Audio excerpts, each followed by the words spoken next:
Dear viewers of all ages to more Auto Racing Connected racing action. That's redundant. Let's scrap that introduction for later use. ARC returns for the Group 3 Masters Championship. I've finally gotten the stream up a little early, so it's not literally like 45 seconds into the qualifying session. And, well, this is where I would start to show off some of the cars for this championship, but it is dark, and you can barely make out anything other than the goofy taillights of the R35 GTR we're following along with as he heads down into the chase. In the shakedown session, for lack of a better name. The Group 3 Masters Championship runs with a slightly different format. There are still the same, some weekends a sprint and feature format. But this first week here from Bathurst Mount Panorama is a 29-lap enduro race. And we're still getting things set up. Okay. I thought we were just going to go straight into qualifying. I think I've jumped the gun slightly.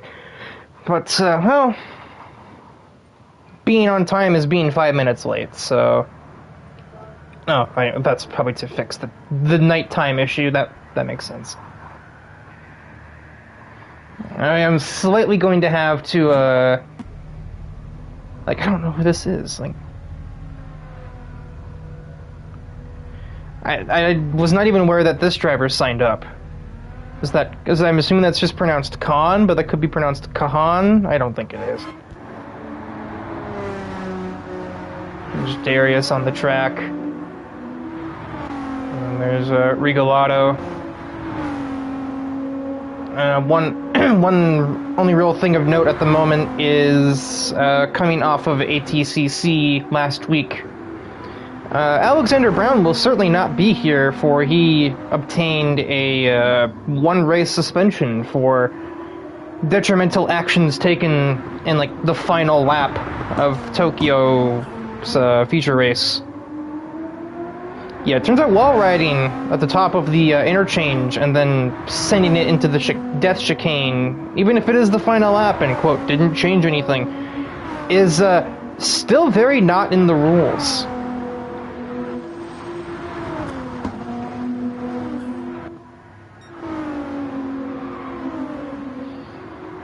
To introduce the cars, drivers, and teams as we go. It's mostly, you know, it is a lot of the same faces. We are sending at least some home today because I know there's a second lobby up. I don't know how many people are in it, but there's at least, I think, 13, yeah, because I'm not on the track, 13 to be accounted for here, and obviously at least 3 in the other, or there wouldn't be another.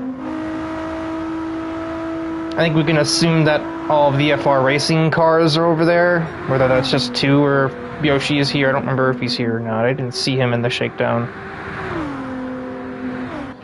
I didn't see him in this lobby, at least.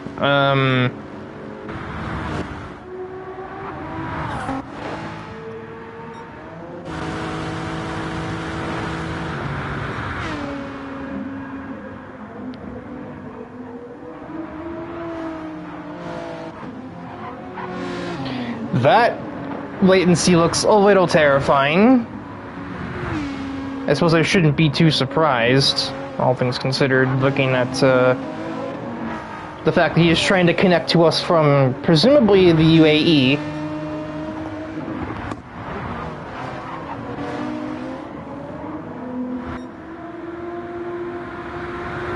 You're not going to get too many chances in the qualifying session. The laps here are over 2 minutes long, so you're lucky to get 5. You're going to be lucky to get 4 attempts. So once we do get into the qualifying session, drivers will have to make sure that they make them count.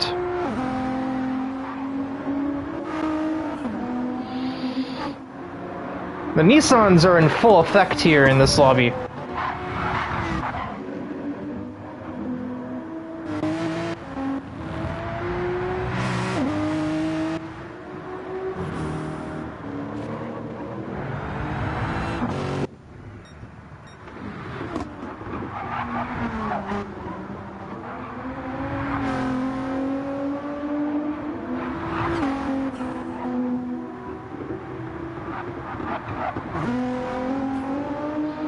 Wow, I seriously did jump the gun on this, huh? What are we waiting for? Situation unclear. Nope.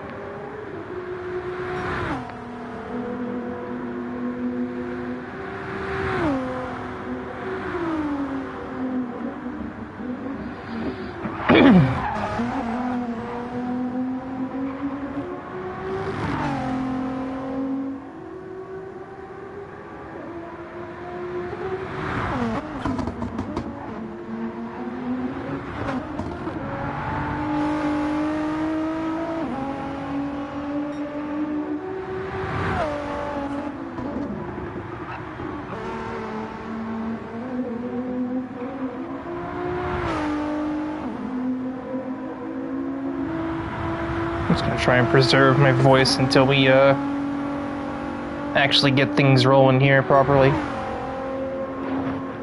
I'm gonna try and quickly check how many are in that other party.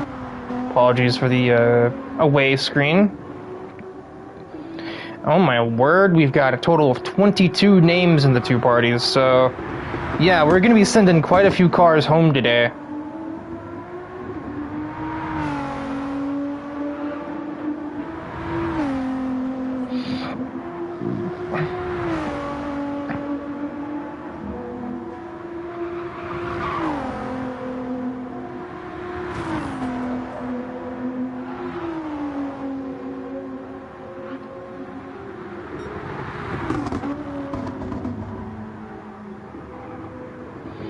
Pat Maher's child is awoken. He may miss the race due to that. That's, I would say probably I don't know, it might not be a new one, but I think it's probably a new... Oh, hi Logan. Logan was very, very vocal in the shakedown session, just about... Yes.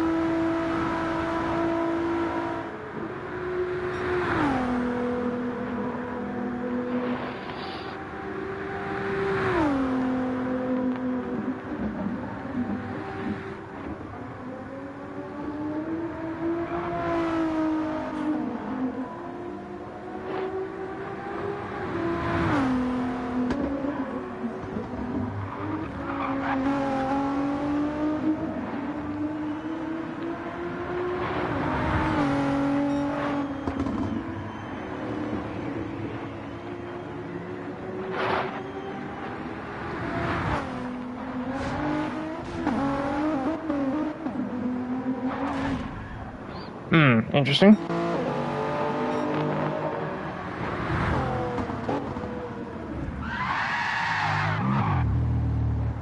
Safe.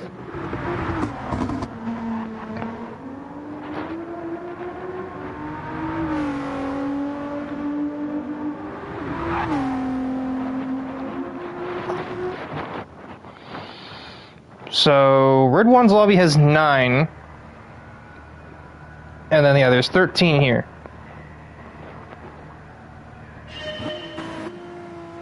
Okay, never mind, there's 8. So,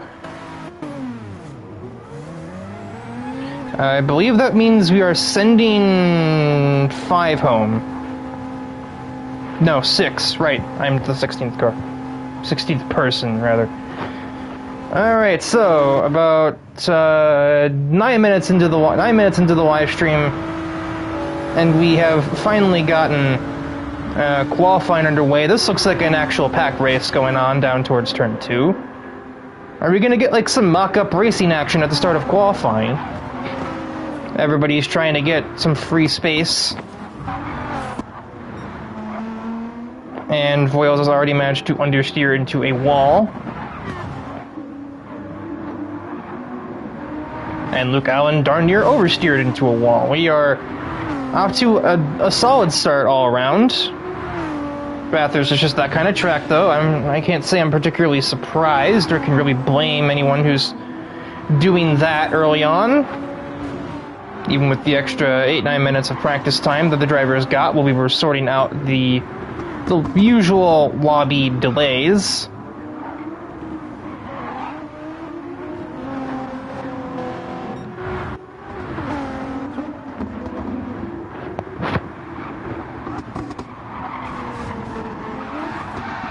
Oh, it is chaos between the GTR drivers. It's chaos everywhere. Kyle Voiles already making an absolute mess of himself. And it's another drag race down towards the chase to try and get some kind of free space. Oh my god, bars.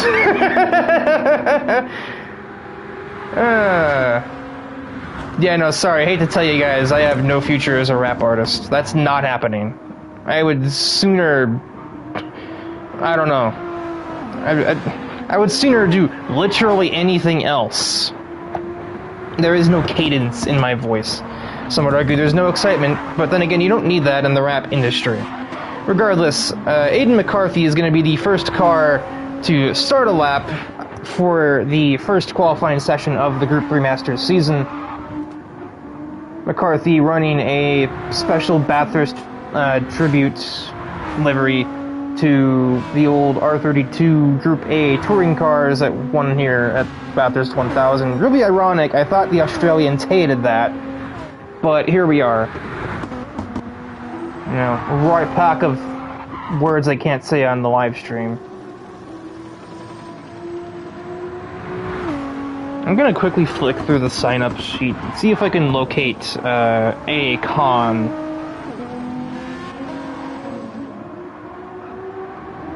Oh, I think that's. I'm assuming that's the game. I have no roster to go off of, so I'm just kind of assuming, based on the fact that he is on short and sweet. I think, yeah, we kept that name.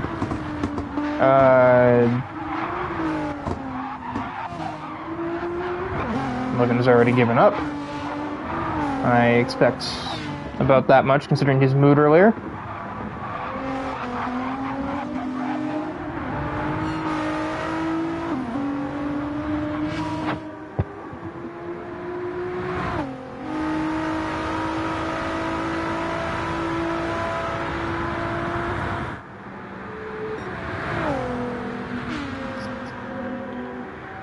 Up to the chase for the first time. Actually, is the chase just the kink, or is it the kink in combination with the chicane?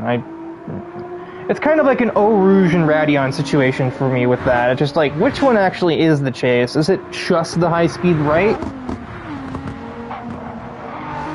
Well, I can tell this based on the differences or distances between the cars that while Aiden McCarthy's going to set the first lap of the session, Khan is going to smoke it by over a second. A 201.28 to effectively start off the season and start off the session. A 4.222 for Darius in the Nissan. A 3.6 for Robichaud. Kyle Voiles will survive his first lap for not very fast. Caden McDonald, same case. Connor Hannock will immediately overtake both of them, and they will all, except for Khan, be overtaken by Rodrigo Riolato, who jumps up to 6th with a time I can only assume is about a 201.7. Kaneko with a 202.4. Joel Grant, oh, he's not done yet. Okay, no, that is everybody who's done a lap so far. It looks like Joel Grant is going to be the next one. Unfinished GR Racing livery at the moment. Okay, I don't think that's representative of anything.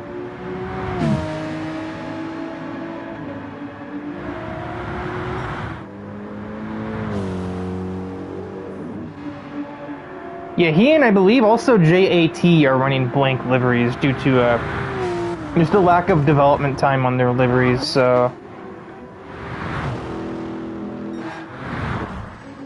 oh, there's chaos heading up the hill. Looks like we have a spun Deshaun Davis, who seemed to be mostly absent from the ATCC Cup, but has returned.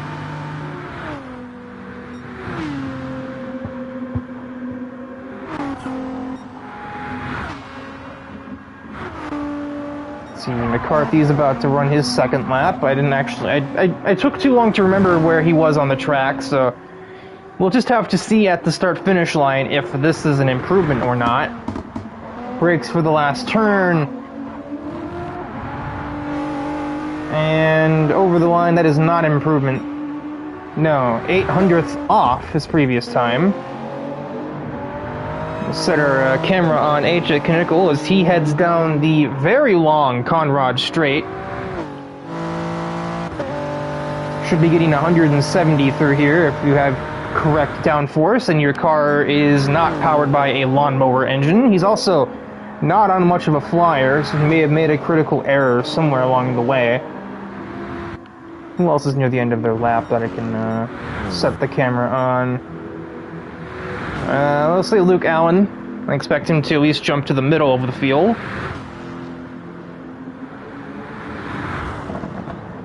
Of course, it's not just these 12 you have to worry about. There's the other 8 as well.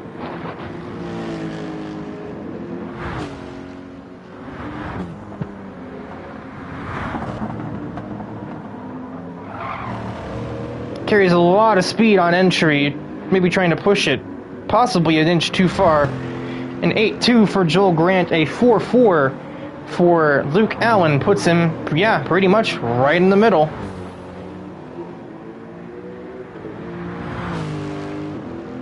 Although that is just kind of the start of the skill gap versus the guys that can get into the 5s and the guys who seemingly cannot. I think Deshaun Davis can, he just has to actually get the lap put together. And he's going to have one more chance to do that, as we have about just over 2 minutes left in our session, so everybody will be getting their final laps, if they're not already technically in the middle of their final lap due to fuel tank. Doesn't look like that's going to be a problem for anybody. O'Darius is getting a huge tow from his teammate.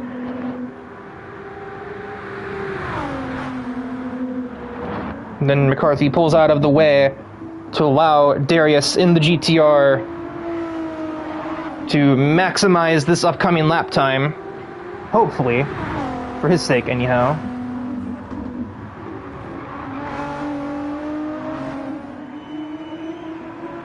And over the line, that's going to be in the 3s at 2:02.6. Excuse me, not even 3s.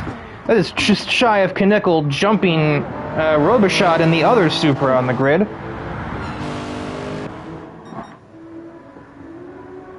Wills is bailing. Grant is on his way down Conrad. Caden McDonald, he hasn't even set a full lap yet, that's why he's 11th. Him and Deshaun Davis are in that camp, but this lap is not looking particularly impressive. He might just about jump the likes of Joel and Voiles, but he's not going to get... he'll get over Hannick as well with a 2:07.45. That confused me. I for some reason mistook the differently colored concrete in the pit lane for somebody just spinning. That is a minute improvement for Regal Auto, but it is still nowhere near that 2.85 that Khan set right from the outset. That could also just be... No, Matej had better internet than that. I was going to say, is this just Matej screwing around with the fake name and a different flag? Because we've seen people do that with the wrong nationality, but no. That strikes me as somebody whose internet connection is actually trying to reach us from the UAE. I seem to remember Matej's internet connection was actually relatively strong. Not the best lap. That'll end the session for Deshaun Davis. He is P last, even beneath Kyle Voiles. So, DNF Davis continues his streak from AEC, it seems. Khan's on his way down the Conrad Straight. See what I did there? Hannick finds a 2:03.3, jumps his team owner with that time. I can't read, that's a 2:03.9, but you get the picture. It jumped Luke Allen.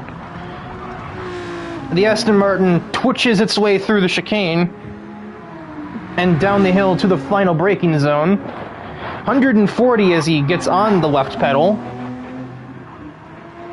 I don't know if it's not going to be an improvement, though. Oh, no, it is an improvement. I don't know where the start-finish line is, clearly. A 2:01 flat. It's down mostly to Regal Auto now, as everybody else is more than a second off of that, except for him, and even he himself isn't super close. He's got to find half a second and change to defeat the Aston Martin. And he's going to have Caden McDonald for company as he crosses the stripes. The slightest toe, it might be an improvement. It is a 1/10 improvement, but that's nowhere near the 5 he needed. That session is over. Here comes AJ Knickel chasing the tail around and like crazy coming out of that chicane. That will not gain him any lap time, to say the least. I think that is that done and dusted for him. Nope, no improvement for Knickel. Probably had an improvement in hand to overthrow Aiden McCarthy until he made that error, and it looks like everybody else's session is indeed over. So now we just take the awkward wait time to see, which ones do and don't make it. But A. Khan, I had no confirmation on first name, but at least I have the last name to go off of. Khan in the Aston Martin. I believe Khan is in a different language for king, and he is the king of qualifying on the mountain. One might say he's king of the hill.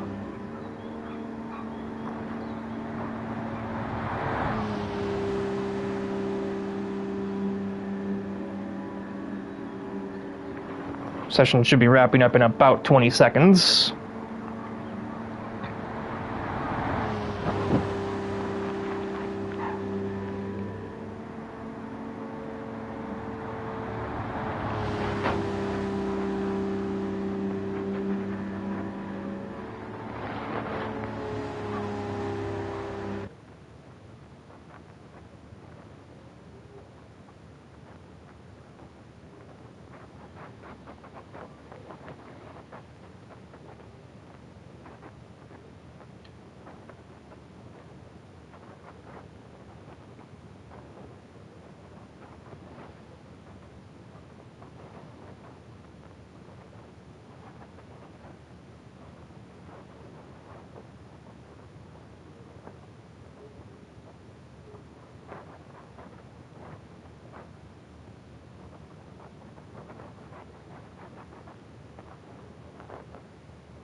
I missed that comment, hang on. I was looking down at my tablet waiting for things. Is there a way to look at broadcast comments? I think there is. Might as well look around since...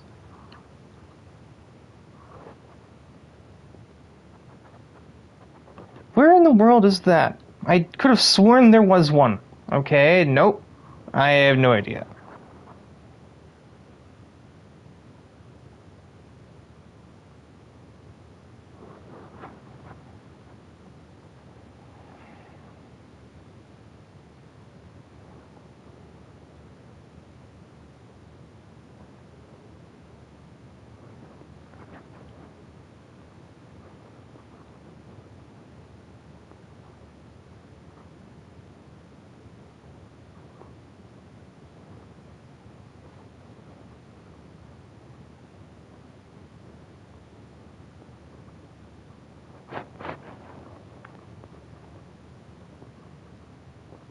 Oh yeah, that's right. I'm like, where are people leaving for? because some guys didn't qualify for the race, Riker. Oh, right, I'm getting sidetracked by the nonsense. I am totally lost on where I'm going. There we go. I have found the stream. If there is a button for it, I had to open it up in my tablet to actually find your comment.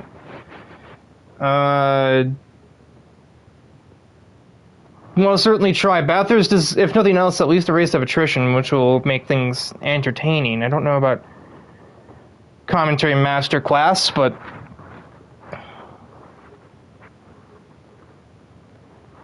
boy, here goes Maddie with the random acronyms. He's gonna start talking like he's in a Sims game. I should probably hit the spectate button. That would probably be a good idea.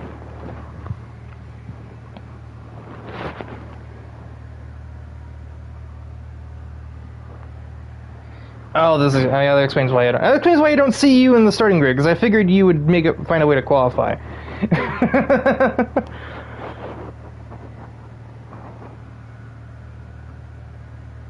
Oh, that's right. I saw that. I remember now. I saw you were out traveling this weekend. I forgot. Boston.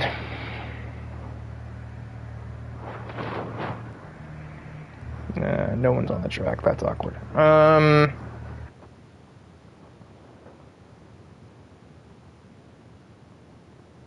Yeah, that'll do it. For some reason, my brain thinks Boston was like, oh, he's probably at a Red Sox game. No, not necessarily. I don't even know. Oh my word, have we got it here, AJ? What if you wanted to spectate the racetrack, but AJ Knickel said, AKN has changed the room settings. Okay, I will spectate again for the 7th time.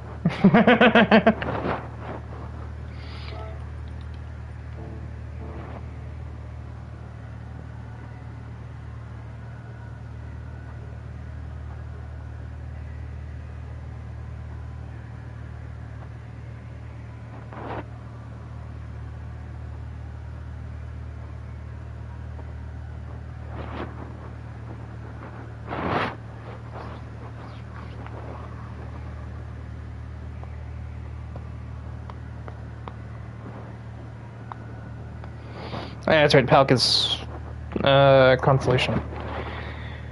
There was apparently some drama I missed. I mean, I did see a backwards Logan, but I think that was in the shakedown session, so... But... controversy, as I think you'd probably hear an F1 commentator say it, that had happened during qualifying that I entirely missed because I was probably watching the guys who were closer to the end of their laps. I don't know if there's much point in following that guy when he's, it looked like he's doing the Cupid shuffle down the straightaways.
We do a little trolling in the Discord server.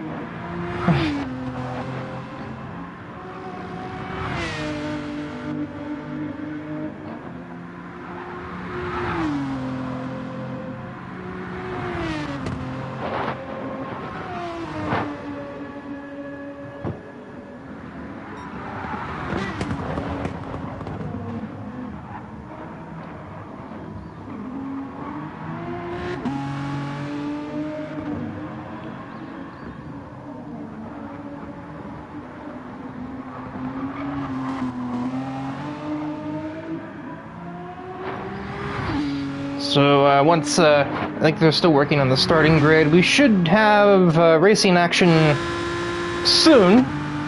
Registered trademark.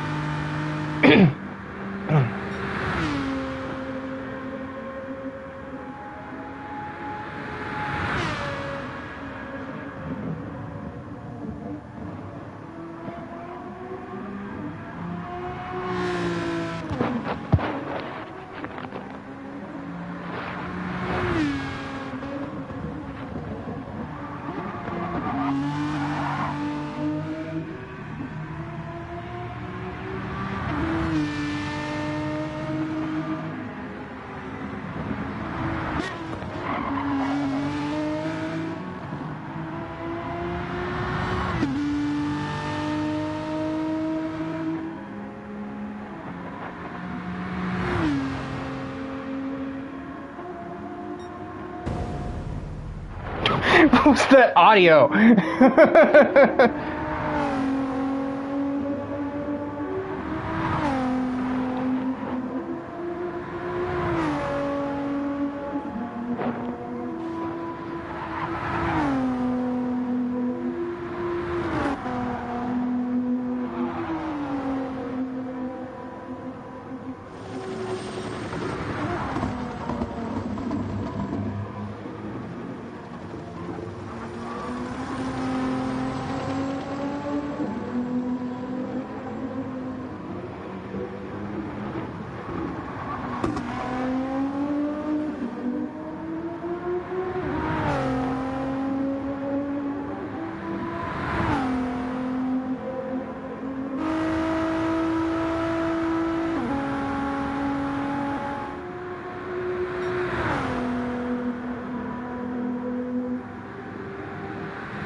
Oh, we're also trying to get the Constellation lobby, so that's the other delay going on here.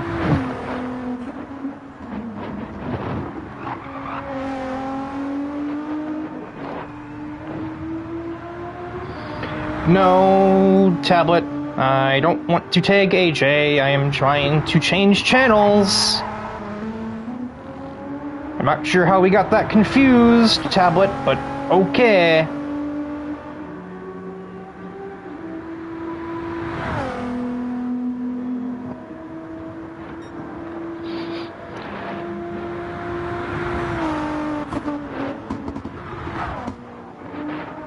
That straightaway always feels so long, but you really don't get to the kind of top speeds you'd think.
I'm not gonna lie, I got so distracted by looking in the Discord chat and seeing what's going on in there, and the fact we've been sitting here waiting for the race to start for 8 minutes that I kind of forgot I was commentating, but like, what am I supposed to say at this point? There we go, finally.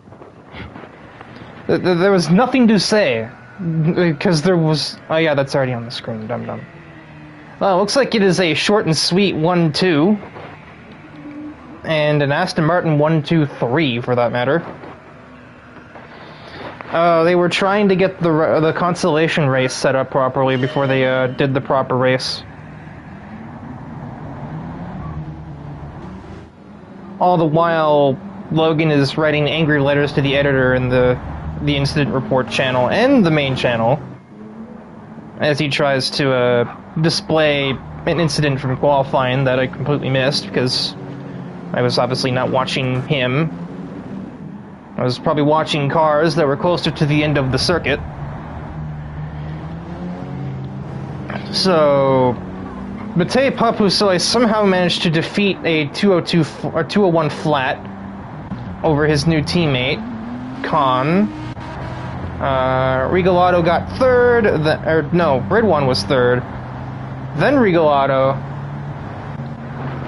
and then I can't tell anymore because they are single file.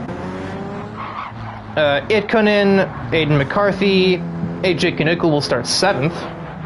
Alexis Heredia with a blank AMG because JAT didn't have time to make a livery.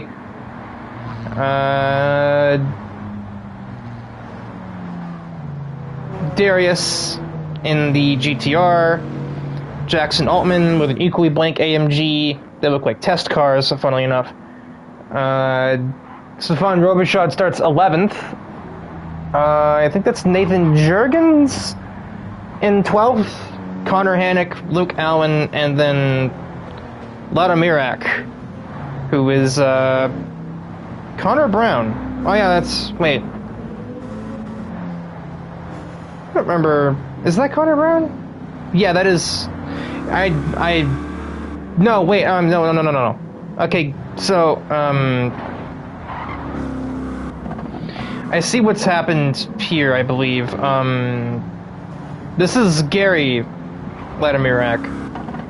I should have noticed from the first initial there. It's just that he has the livery that was meant for Connor Brown on my team. And I just got really confused by it. But I guess that'll work. It's got the right number and everything. It's an NFR livery. So yeah, we have Racer X starting in 15th. Logan Cool would be Speed Racer if he could make it to the race. Maybe later in the season when the numbers are a little lower, but it'd be tough even for me to get in the early going. I'm actually going to try and quickly check what my PB in the shakedown would have been.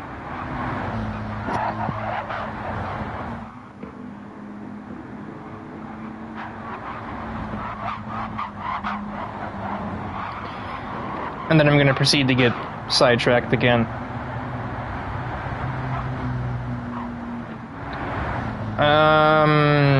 Results, there's the results. So the first one in was Gary with a 4.57. Yeah, no, I'd have been starting second in the consolation race. Two-time ARC champion not even making the main. That is just because I got those championships 5 years ago on a different game in a different series. It's not even Group 3.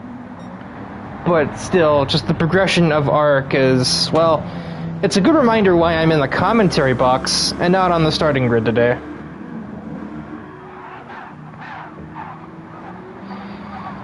Khan's latency still kind of scares me a little, I'm not going to lie to you. So, somebody's on the wrong side here. Either Ridwan is, or the Aston Martins are flipped around. I don't know. Either that, or I was just confused by where the game put them in the starting grid and Ridwan is starting 4th.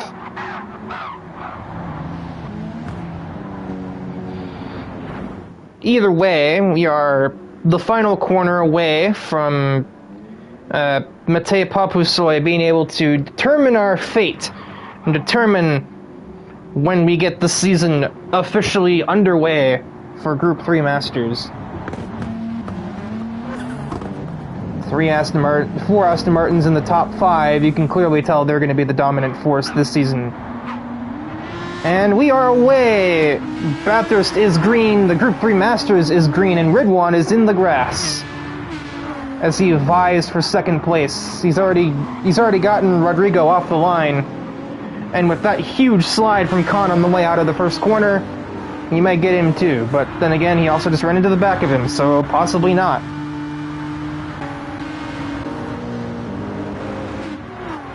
Itkunen getting squeezed into the dirt by Aiden McCarthy. He's forced to back out of that.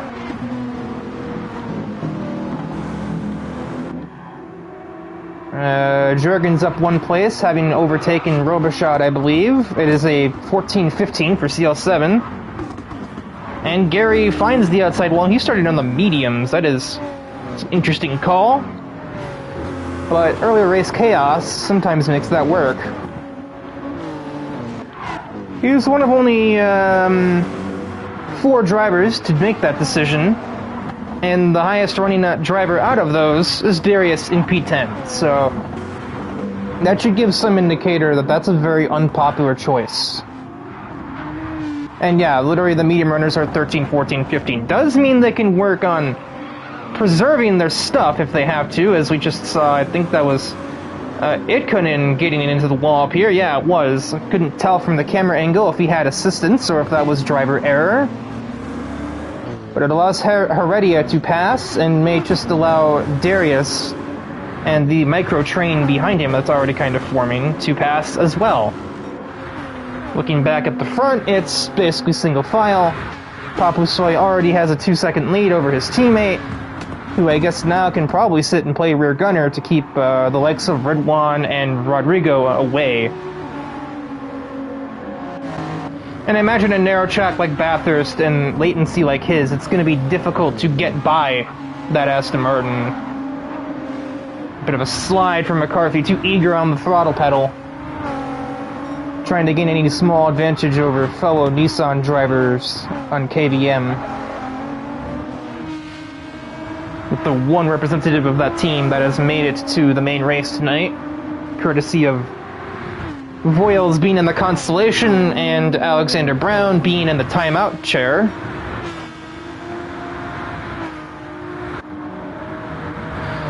Top 5 already getting some breathing room away from AJ Knickel in P6. As I think we just saw McCarthy maybe tag the wall there, but to no real consequence. This game's damage model makes it to where there are certain parts of the car you can hit stuff with and have no problems, and other parts that you absolutely can't.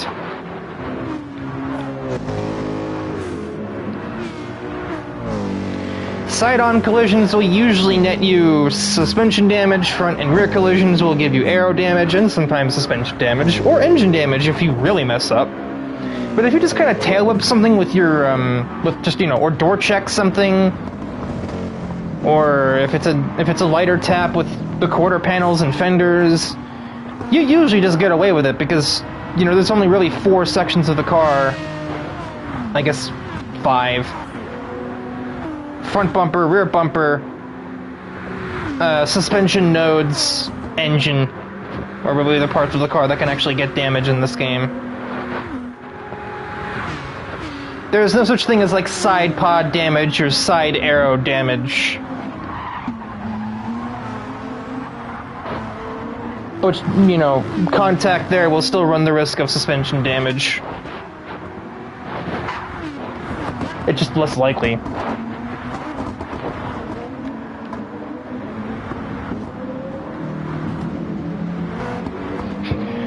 The sheer eternal darkness running 7 and 8.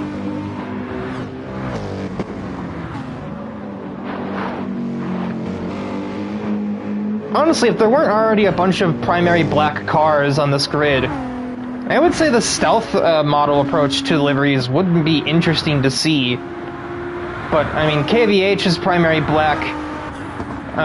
Wild card, other than Aiden's special livery for this race, is primary black. AJ's is primary black with hints of pink. And, yeah, and we got CL7 swapping places in the back.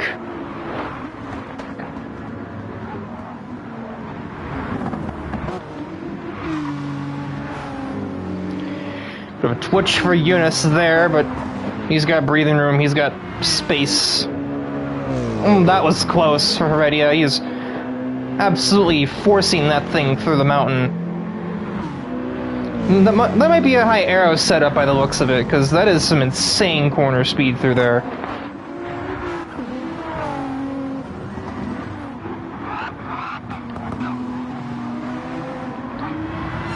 We have yet to see any real action outside of lap 1. Everybody is very much just holding station, although I think Darius is looking primed to change that, but with the run he just got out of Forrest's elbow, it will not be happening this lap.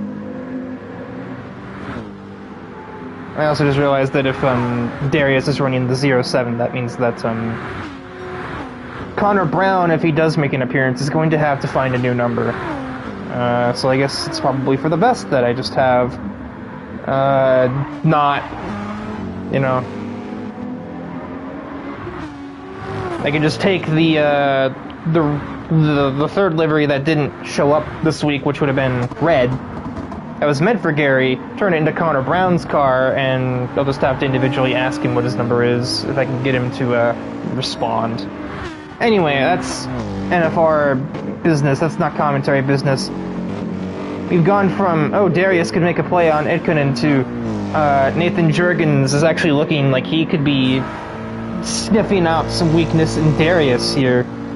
He is on the softer tires, so he would theoretically have a pace difference, or a pace advantage specifically, at the exact moment, but it won't last forever. Give it a handful of more laps, and the medium tire will be breaking even and eventually quicker than the soft, just because of, you know, wear.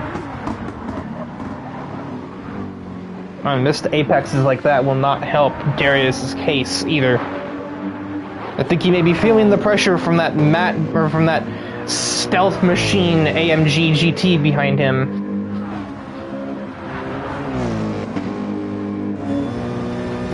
I'll go on board with Jurgens as he gets a little bit of bounce on the way through Skyline. I think, is that Skyline or is this Skyline? I can never remember.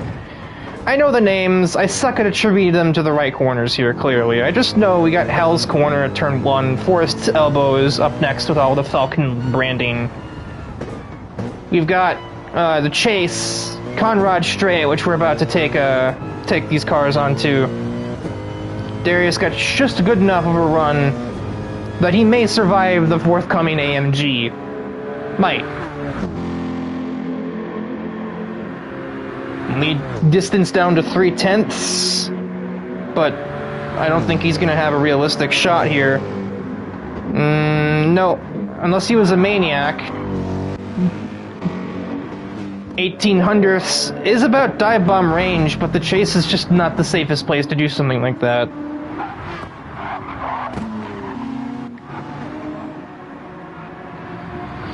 Reborn taking to the dirt a little. Actually, that did not lose him time because Khan was sideways on the way off, so now they'll just be breaking even. There is really not much going on at the front. The best place to look is right here, and considering Darius just got a scruffy exit from T1, now is going to be Jurgens' best opportunity yet. And he is going to try and take it down the inside. Finally, some action for position on track. And Jurgens will slide through with minimal issues. Possibly Darius deciding not to even bother fighting since he is on the harder tires. They will come back to him in due time. I thought we were going to turn those off for the race. Well, that's going to affect things, I would say. That's going to give that spot right back to Darius if he stays right here.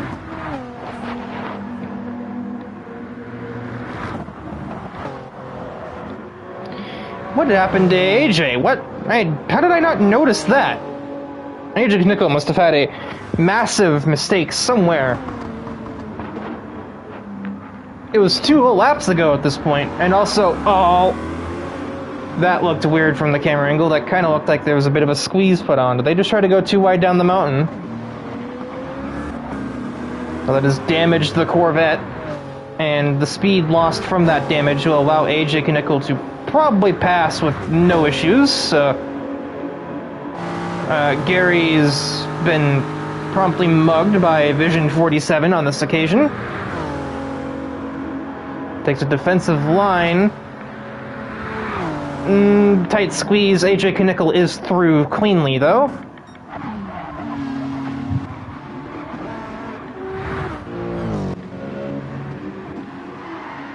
Oh, around goes Darius. Couldn't tell from that camera. I don't think he had help, though. I think he just cooked it on the throttle or over that curb. Or both. I don't think he was close. I don't think Jurgens was close enough to have tagged him, but I couldn't tell. What in God's name? Yeah, we were supposed to turn that off. They said something in the pre-race chat. We're going to turn off corner cutting for that reason after qualifying. And it seems that despite AJ Knickel's multiple lobby resets to change settings and starting grids, this did not happen. And that's going to knock Gary right back out of 12th, back behind Darius, unless Darius loses some major time on this lap, but I doubt that. What do you even get a 3-second for? Oh, AJ's missed that apex, and, well, I mean, Gary will slide through for now. But yeah, what would Gary have even gotten that for?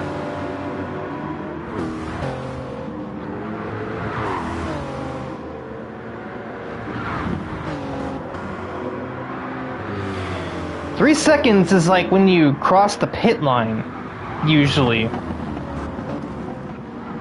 That's the inside wall.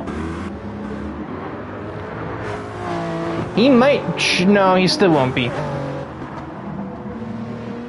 And Darius is hauling it through down the mountain, too, so yeah. Gary is obviously going to lose the spot once again to the 47 car, and he may very well lose 12th to Darius in the GTR.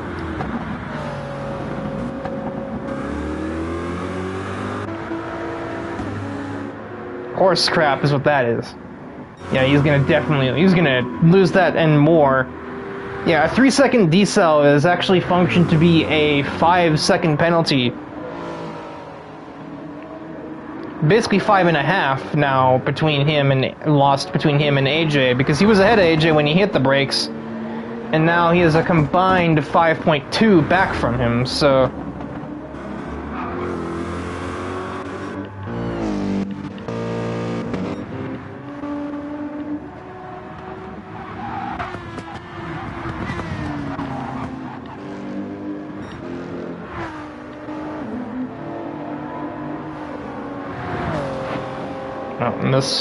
While we wait for this dull moment to pass, hope that pitch strategy will breathe new life into this race. I need a drink. My throat is already a little bit inflamed.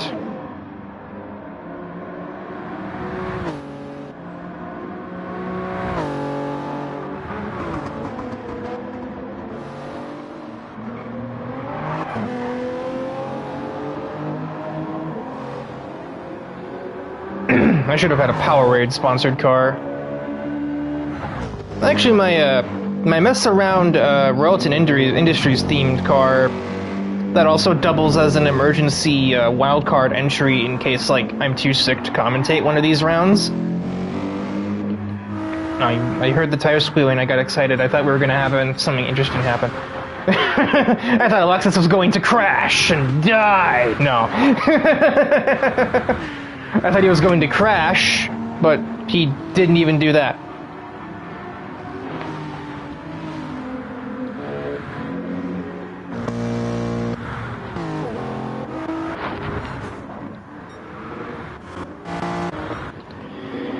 Man, 8 laps in, and there's exactly one battle on the track, and it's not really a battle just yet, but the only car within what would be DRS range in F1 is Edkunen's about 8/10 back from Jackson Altman. This is going to be a long hour, ladies and gentlemen. We're not even a third of the way through said hour.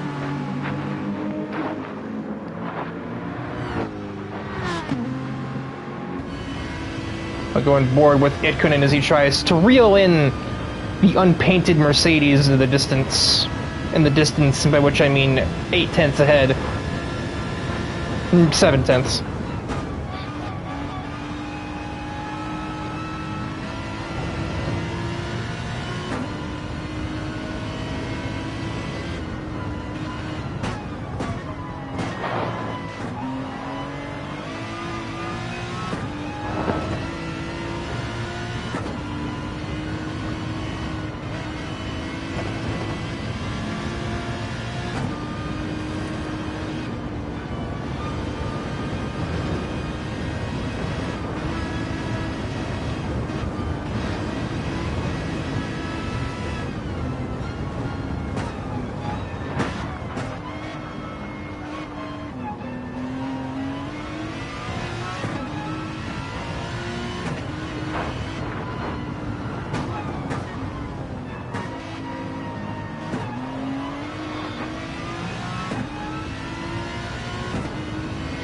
The mountain is another one of those sections in motorsport where I don't think that any two drivers take it exactly the same.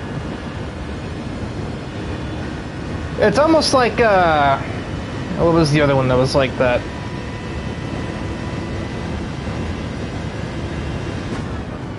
Recently, too. Like a recent track. I think you could probably say, oh, that's a big moment over that curb. I think that could be said for the corkscrew at Laguna Seca as well. There's obviously others, I just can't think of them at this moment. AJ Knickel has caught up to his teammate, Robichaud. We got Pinkie Pie down here, fighting for 10th. That highlighter green does not work with pink, in my opinion, AJ. I hate to tell you. And Robichaud just allows his team owner to pass. Well, half team owner. The faster car only back here off of some kind of mistake that I didn't catch.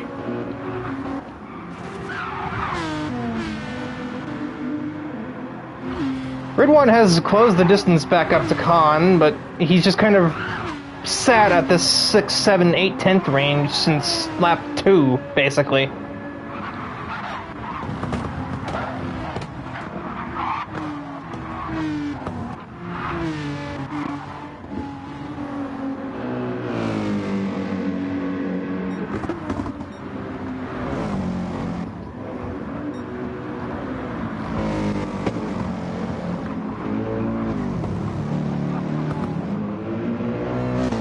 The goal should probably be to get to lap 15, I would think. Although I know one car that's probably struggling on that. Yeah. If you can get to lap 13, you can at least 2-stop. Or, no, actually, no, from here it's the ideal point for a 2-stop, but otherwise than that, you're gonna be looking at lap 15 to get to halfway, and then just take the other compound to the end. The softs may not be doing that, though, so you might have to run a longer second stint, which will be stretching the field, as it seems that most of these cars will not be doing 15 laps on a tank of gas, let alone 17, 18 to accommodate for the softs wearing out more. So yeah, strategy should play a factor, and I wouldn't have been too surprised if we did see... Yeah, I imagine someone like Matty up here... Not Matty, Matej up here has probably just been pushing like crazy, setting faster lap times, knowing he has not much pressure from behind, as he's got 3.5 seconds back to his teammate.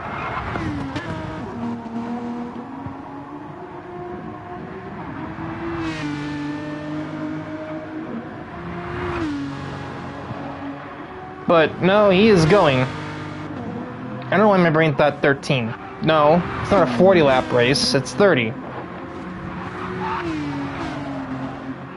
And technically it was 29, but that's semantics.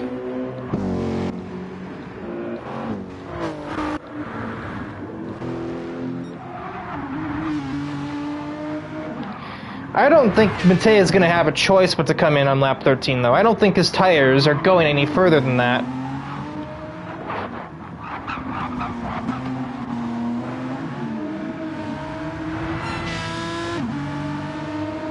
And that seems to be a him issue in some way, in some capacity, because the other Aston Martins, second and third, are better on tire wear than he is, and better on fuel consumption as well. So it's very likely that Papusoy has just not really been saving. He has just been going full pelt from the green flag onward.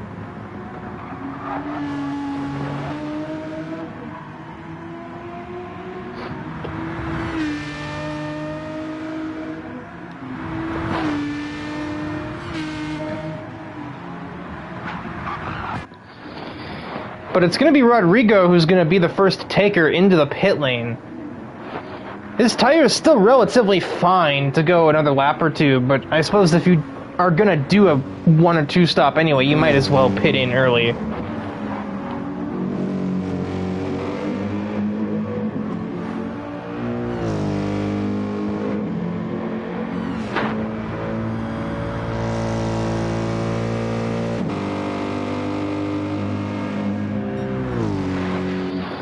That or Rodrigo's just trying to undercut. I think I'm sure mediums can go 19 laps. It's the fuel tank that I think is the primary concern.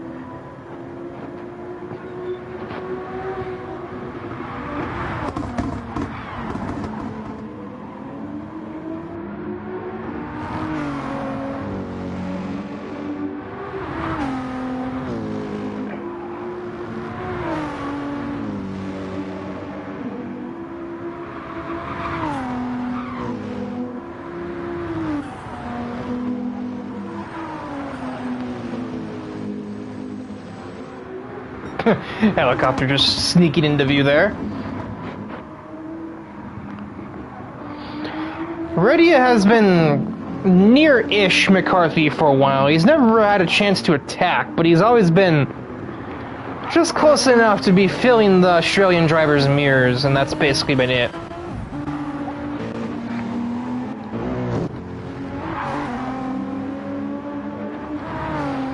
Regal Auto, fresh out of the pit lane on a new set of mediums, is probably going to have some pace over Jurgens' worn-out soft, so that'll turn into an overtake probably in the near future. The race leader is in. Papusoy goes in, his teammate goes in as well. Red One, on the other hand, does not go in just yet. And Heredia also pits in.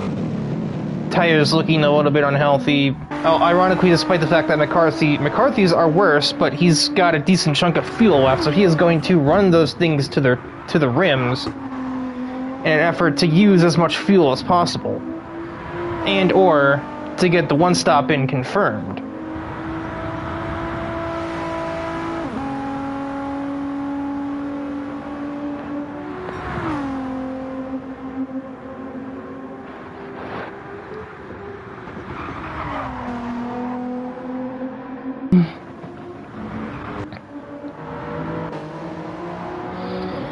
AJ made another error on that lap, which has allowed Robichaud to re-overtake.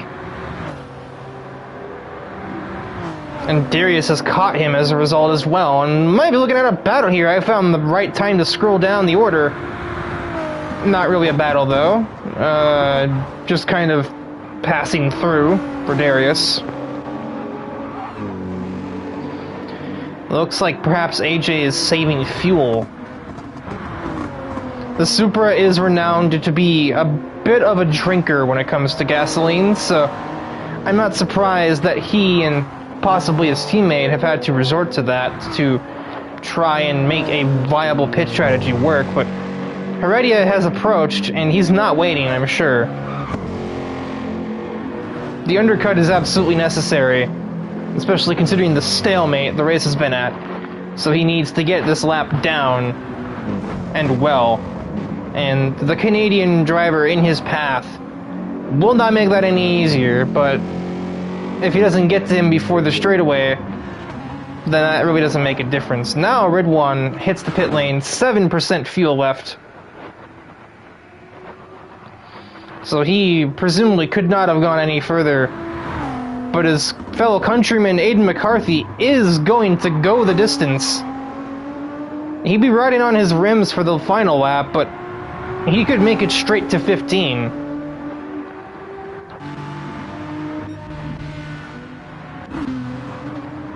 Papusoy unsurprisingly exits. Jackson's tank is empty. Ocon is sideways. Ridwan has potentially jumped him in the pits. He's almost gotten up to Matei with that pit strategy. He is within range, and I guess the more critical one is he has jumped him in the pits. But Khan's on another set of soft tires, so he's doing a two-stop. Red One probably isn't.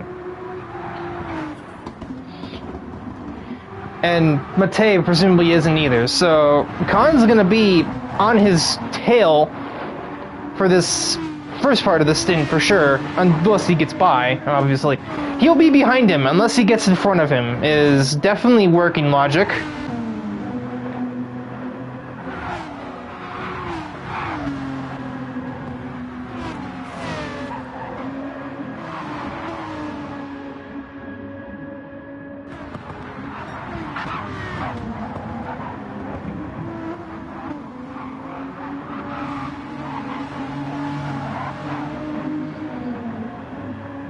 when I read Grape through Grape Juice Masters was next.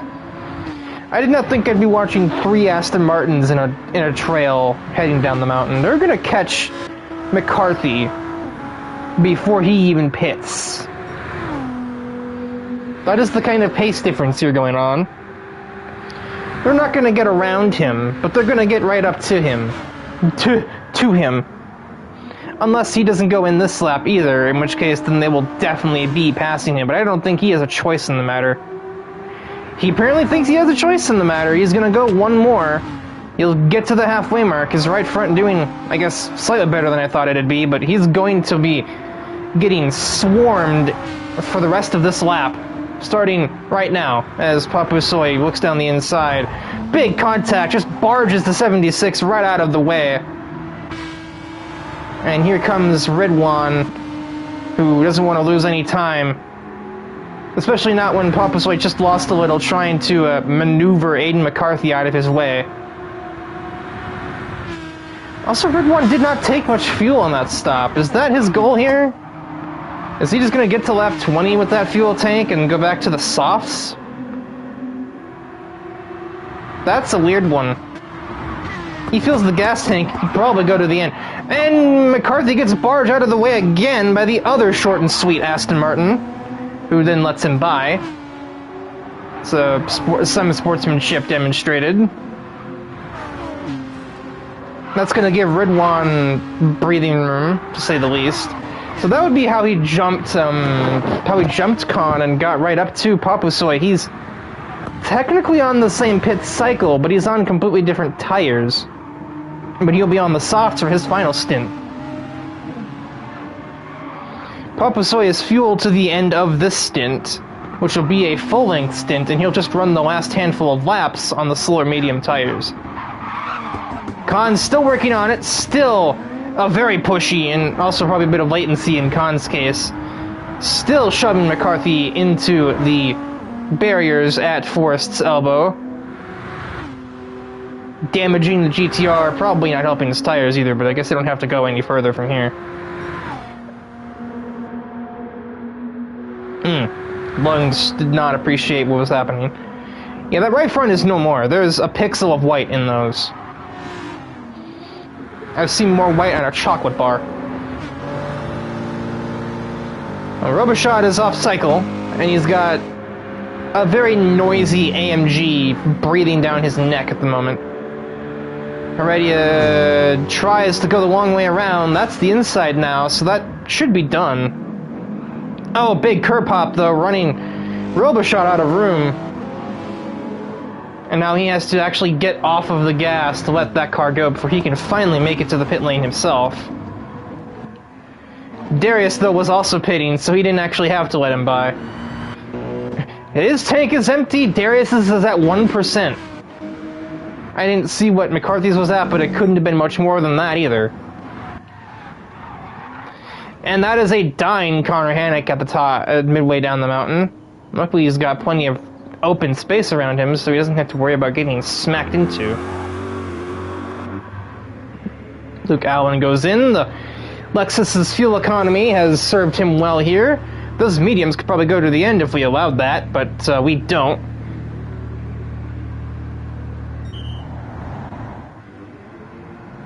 He's got like the old SLP pit crew going on there. Back when he was, I guess, affiliated somewhat with Vision 47, and he's got the lime green and dark blue. Bit of a throwback for you more attentive and loyal viewers.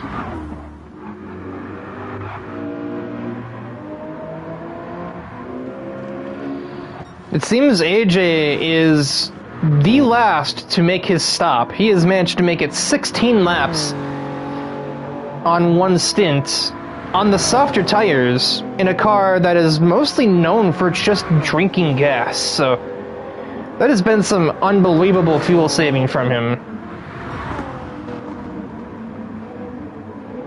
Probably hoping to go long and see if he could catch a safety car, and I can assure you the crash from Hannock a minute ago could have definitely been one if there was anybody else on that section of the circuit.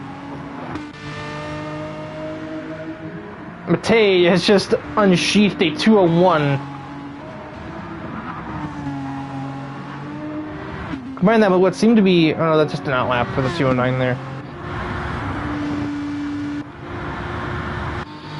Yeah, Papuso is going to be running hot laps right now, especially since he now knows he needs to get away from Ridwan, as they are on the same cycle, but Ridwan is going to be on the better tires at the end.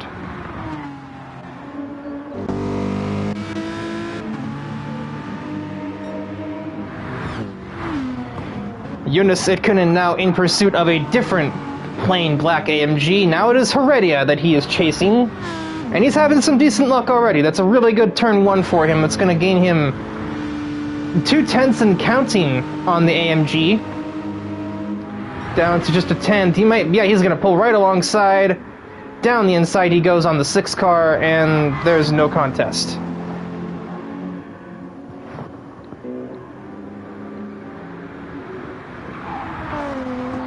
And McCarthy has one of the other plain black AMGs for company, with Jackson Altman now the one directly behind him, as opposed to Heredia, who jumped him in the pits, but is off cycle and doesn't have the resources to get to the end without putting it basically in fuel mode 6 and putting it in cruise control.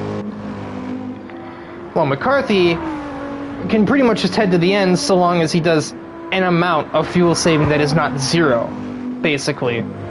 And also, Jackson Allman is in the same boat. His fuel usage is just about the same as his team owner's. No, wait.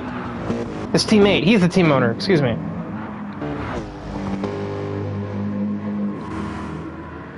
J-A-T, not A-J-T. Wait, who's the T then? Is that for Tiger? For Nathan? Shouldn't that be J-A-N then? Or is it Jackson Alexis? Huh. I mean, I don't know. It's like DFR Racing is Ridwan and somebody else who's not in ARC. GR Racing is just Ganesh Ravi Racing, I think.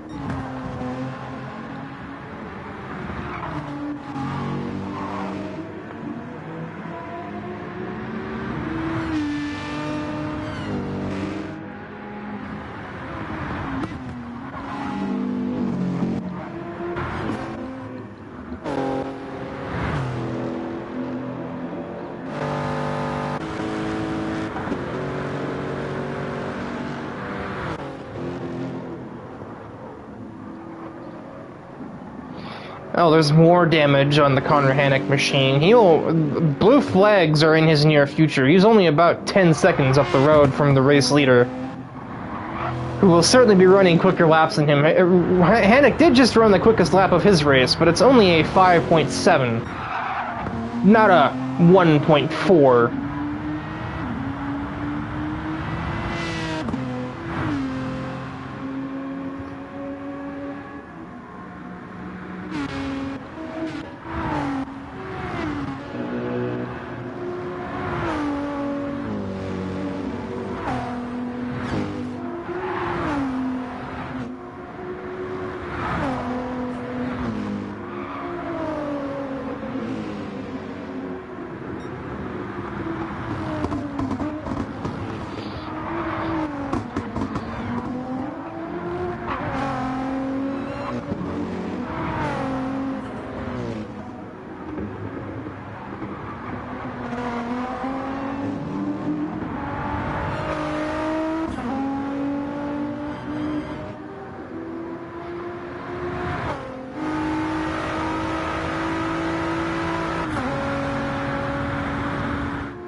Hair in my mouth.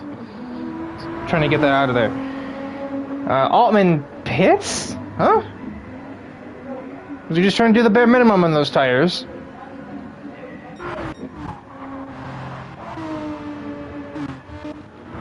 That is not a pit stop I expected to see.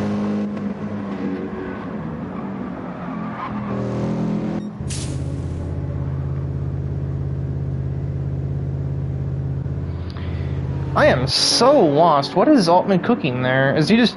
I guess he's just getting on the softs at his earliest possible convenience. I guess that's what he's doing? That was still more than a little puzzling, I'm not going to lie to you. We have Stefan Robichaud up to the back of Nathan Jurgens. That's not a name I'm used to because he's only shown up once or twice, so pardon me for that. Also AJ Knickel.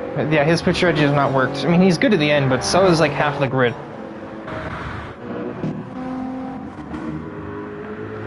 It's like, I was gonna say, holy cow. Vladimirak, or Vladimirak? I think it's, Vladimirak sounds, oh, that's understeer.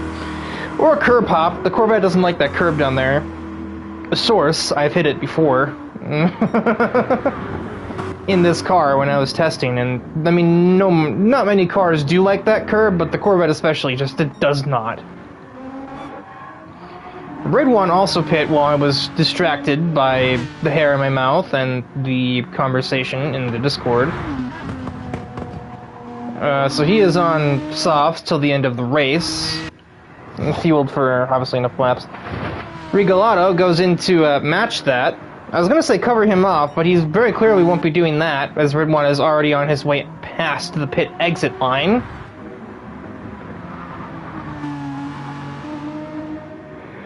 There's some strategy, nautical nonsense afoot, and I cannot fully compartmentalize it for you yet. So he's sprinting to the end. Edkonen will have to go in again. And I think he's also going to have to put the mediums on as he does so. So he's probably just running this tank dry to be on the mediums for as long as humanly possible.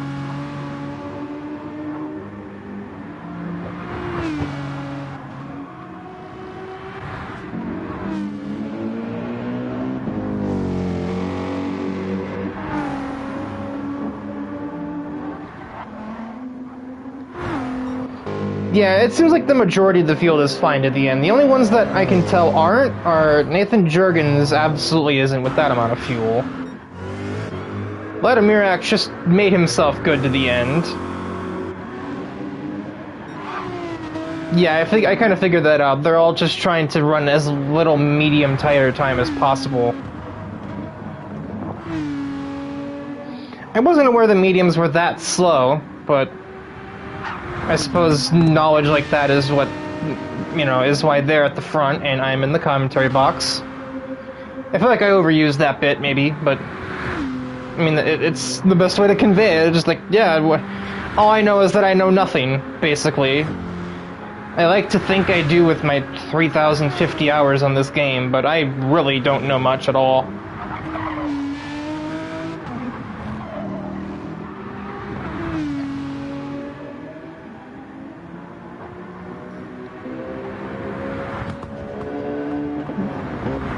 We have some drivers who are not doing that, though. Notably, Heredia here.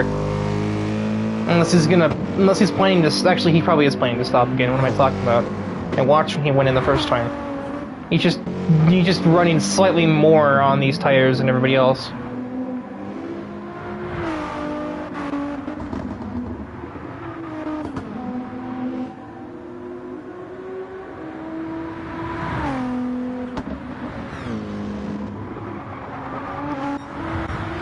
Yeah, so still yet to pit, we have Edkonen and Heredia are definitely not okay to the end.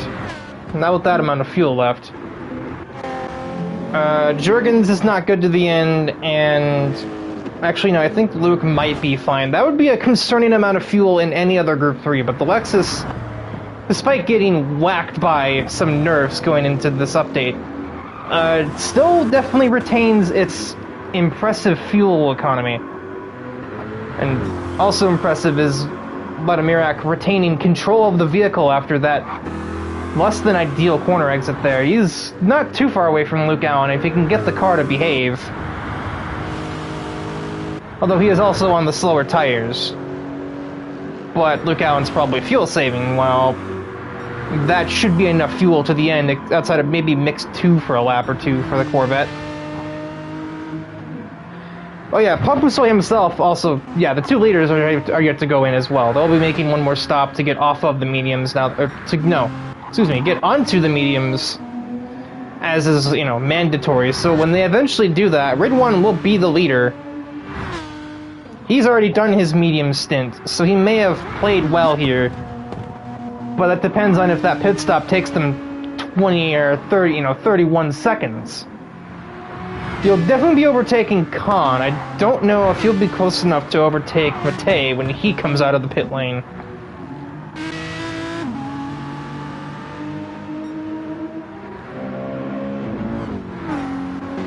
And Regal Auto is up to the back of Heredia, but he's got much better tires. So I expect this one to be another no contest on the way down the I guess the front stretch, because the actual front straightaway really isn't that long. And off he goes. Yeah, nothing you can do about that.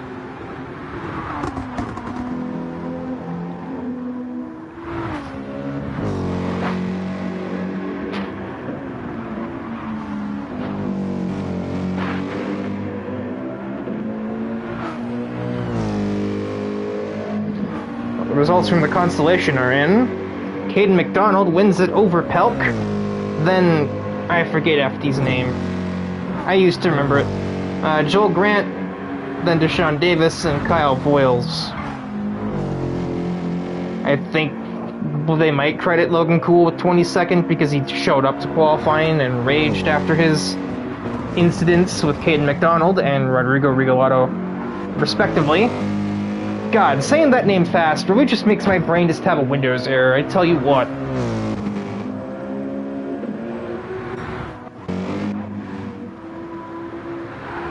I forgot why I even had the camera here for a second. Altman has caught, Darius. Man, brain, get back in gear. Holy cow. Yeah, Altman has caught Darius. He's got the better tires, because he pit later. I'm trying to remember if he actually went on the mediums.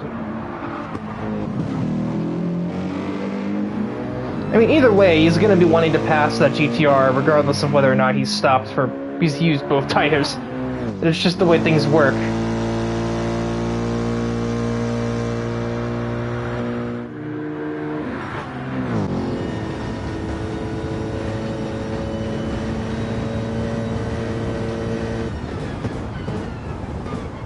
Oh, he laid on the brakes. A little bit of oversteer on the way out, too, but it got him time. Not enough, though.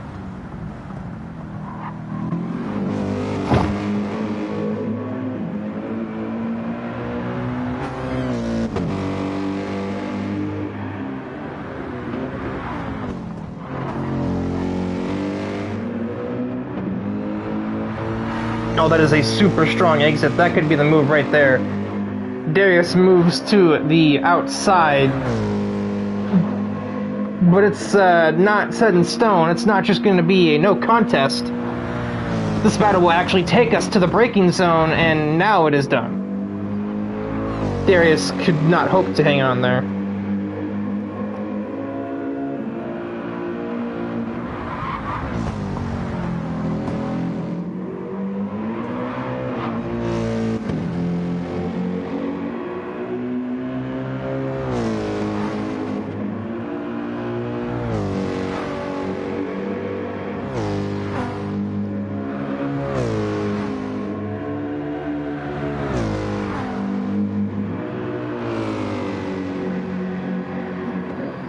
Con pits.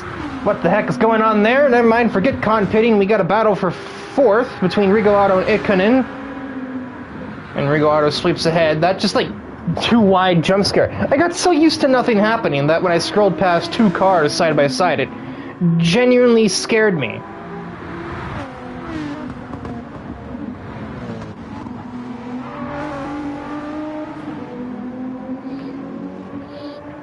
It's crazy that this is the race that's got 7 viewers. We've had not a whole lot happen, but then there are like touring car races where it's non-stop action and practically kicking and screaming, and there's like 2 people. Presumably it's the people who have not made the main race, but nevertheless. Commentary or no commentary, there's only so much I can add to a race that has so little on-track battling going on.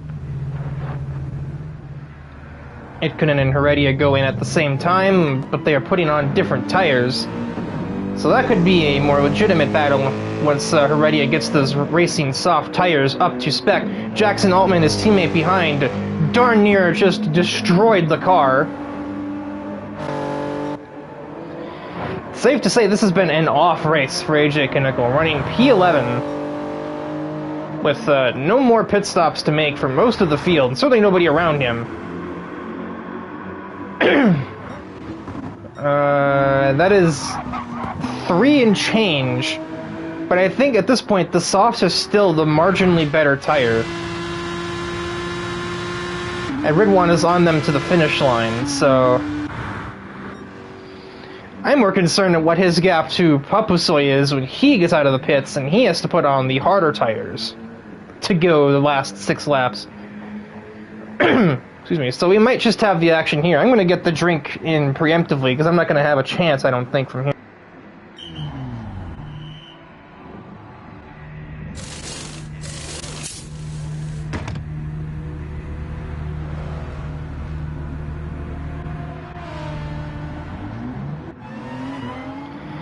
Papusoy is on his way out. Ridwan is on his way out of turn 1. Gap, call it, also just about 3 and change. It's just basically going to be Matei's slightly better race pace versus Ridwan's slightly better tires, which will not be better by the final 2 laps. So Ridwan's going to have to strike while the iron is hot-ish. The iron is currently lukewarm. It's not exactly hot, but if there was a time to attack, it is still now. Speaking of attack, I totally missed Heredia getting by Itkonen while watching the leaders. We'll see, perhaps it's not too late for Itkonen to respond. If you can find a good couple of corners, the mediums can kind of fight back, but he did not find that corner right there.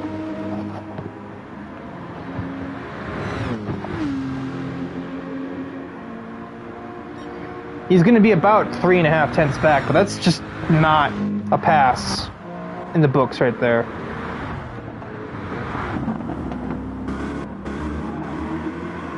We got Gary kind of getting up to Luke Allen slowly but surely. The fuel saving Allen's having to do is what's biting him. Vladimirak is also just currently the slightly faster car, I think, as a whole. But I think that is actually just the fuel saving. They're probably about even without that. But I mean, yeah, look at the time.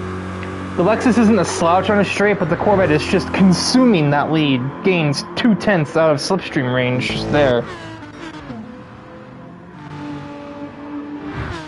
And following Ridwan, we can see the gaps between the 2 cars, and already the deficit between Ridwan and Matei is pretty much stagnating at 3 1/3.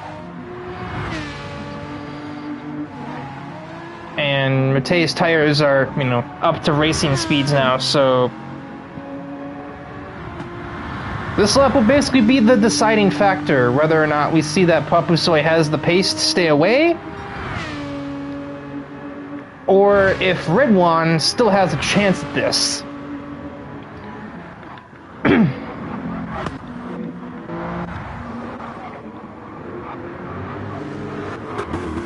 The gap continues to shrink, trying to monitor that while also monitoring if there is a battle for the lead on the cards or not.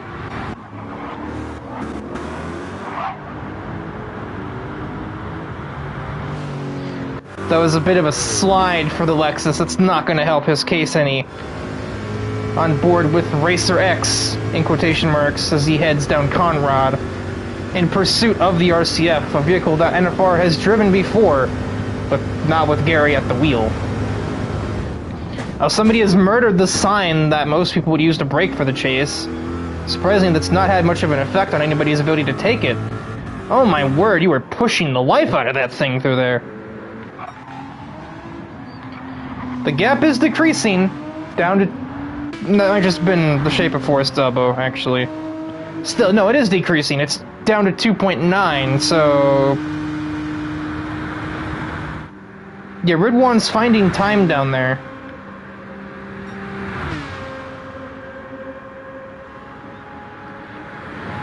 But it's a matter of, can he find enough time to have a shot before his soft tires start to lose pace? Because the mediums won't be doing that. The mediums' pace now is what their pace will be at the checkered flag.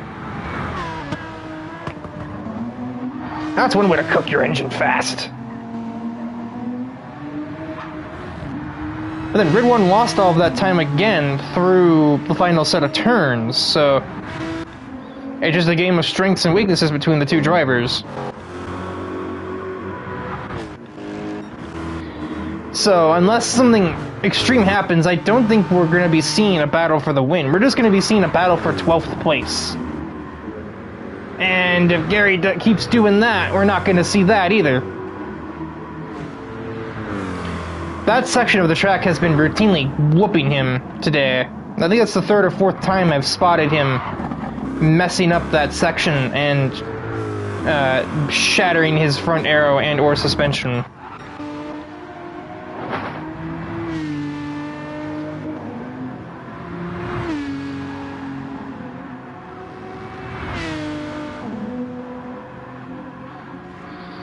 They about break even climbing the mountain. We'll see if Ridwan just finds his pace heading down it, possibly. It was 3.2 as he hit the brakes.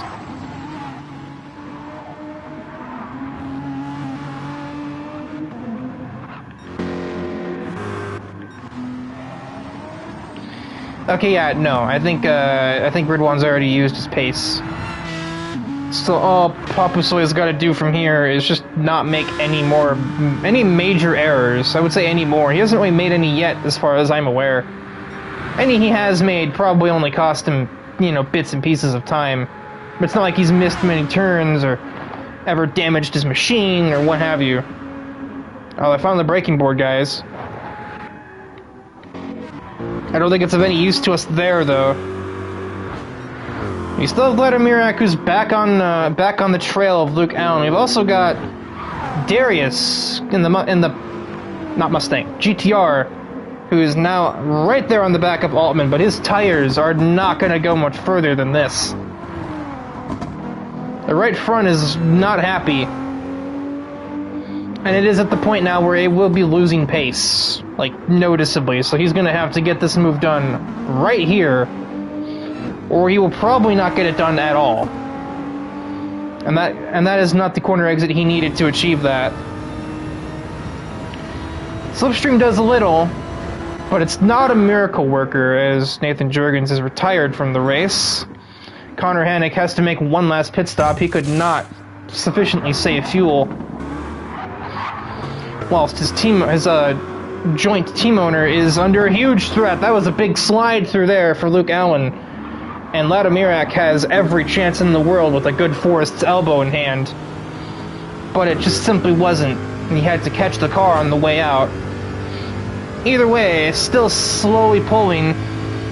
He's not fuel saving, Luke Allen is. Also a bit of slipstream. But he's still going to be about 2/10 back as we head to the braking point here. An overtake would theoretically be possible, but it would not be a good idea. Very strong exit, though. He might have a better shot at the final turn. He's forced the long way around, though, but he might try an up and under. Or he'll get a tire in the grass and lose any momentum. Nope, still a good exit. Okay, how about turn one? Luke Allen defends again. Who'd have thought the first good show we'd get all day is for 12th position. Still forcing him the long way around, and the Corvette still can't get it done. Slipstream here, though. That should be it, but Luke Allen is still stubbornly just parking that Lexus behind right on the inside of the track and making no exceptions. Luke must have learned a little bit of defense from his neighbor in Ohio, Logan Cool. That's not a spot you want to put your car. You don't want to go there. Who else? Oh yeah, Darius versus Altman. Let me not get too enamored with the battle for 12th place. There's a battle for 8th. But I don't think we're going to be seeing anything develop here. Oh yeah, Luke Allen's tires are also about to fall right off a cliff too. That's not going to help his case. He's got one more lap of speed in those before they start to really just yell at him to stop.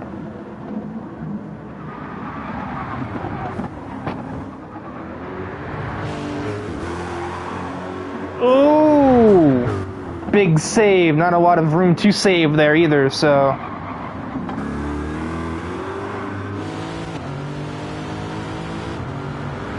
The Corvette is fighting Gary just as much as Luke Allen is. And clearly a difference in driving style, because I didn't really have that kind of issue with it personally.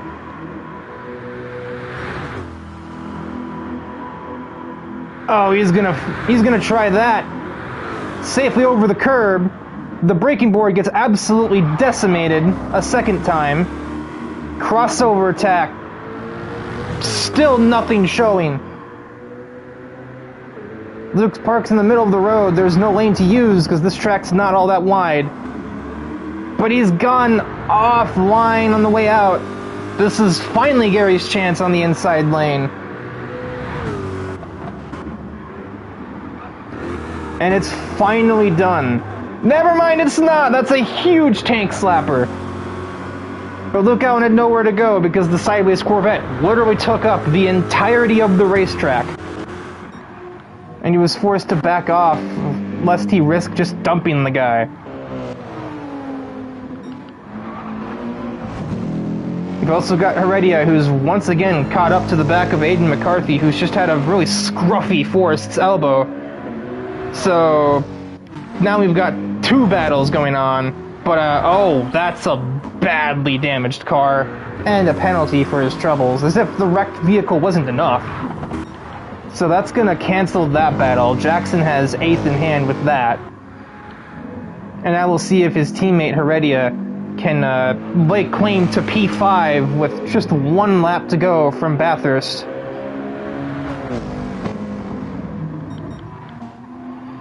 At the front, yeah, it's nothing. It is just Papusoy taking her to the checkers. Oh, we've also got Frenchie, who's now gotten up to Darius's. Well, everything. Because of everything. That's the only way I can... Oh, no, never mind. I'm dumb. That's not at all what's happening. That's AJ up to the back of Robichaud. 176, the breaking point. Good lord. So we might see a battle between teammates. We also might see a battle with Heredia and McCarthy. But it's going to have to happen on the back half of the lap. Unless... Why can't these be closer together, man? I have to, like, mash up and down on the D-pad to switch between the two perspectives.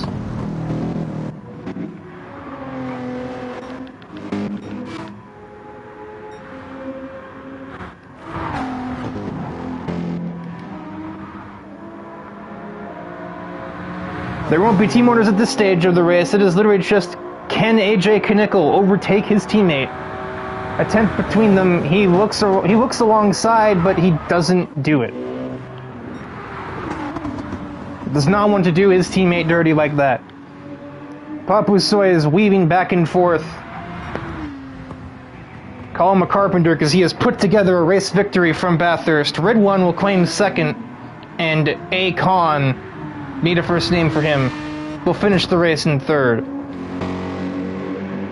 But that is a solid run for Alexis Heredia down the Conrad Straight, trying to steal 5th from one of the hometown guys. And the AMG's got the horsepower to take him there. Now he just has to get the corner done.